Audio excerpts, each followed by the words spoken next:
عاجبني قوي البوكس والماتيريال بتاعته والاحساس بتاعه بريميوم بشكل رهيب. كمان الكتابة مكتوبة بشكل حلو قوي. وهنا برضو نفس الكلام، المواصفات والمميزات بتاعته كويسة قوي، مش كتير. ومحتويات العلبة حتى مش كتير، عشان هي ديديكيتد لحاجة معينة، ألا وهي حلاقة شعر الجسم زي ما قلت لكم. تعالوا نفتحها كده مع بعض. الفتحة احساس بتاعها عامل زي الايفون يا جماعة تقريبا. ايه الجمال ده، ايه الجمال والحلاوة دي. الديزاين بتاعها شيك قوي. ماتيريال وتقيلة في الجسم، ماتيريال حلوة، تقفيلها حلو.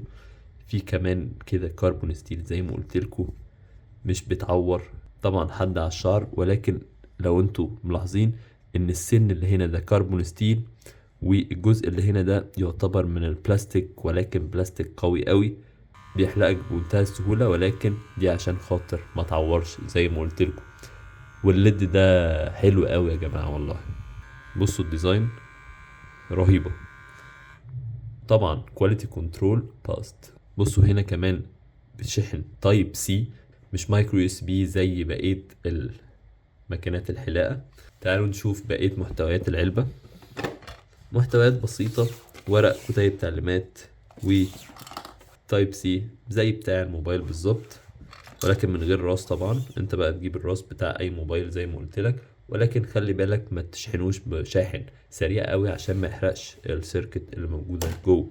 وده هولدر شكله حلو قوي وشيك، جميل الصراحه.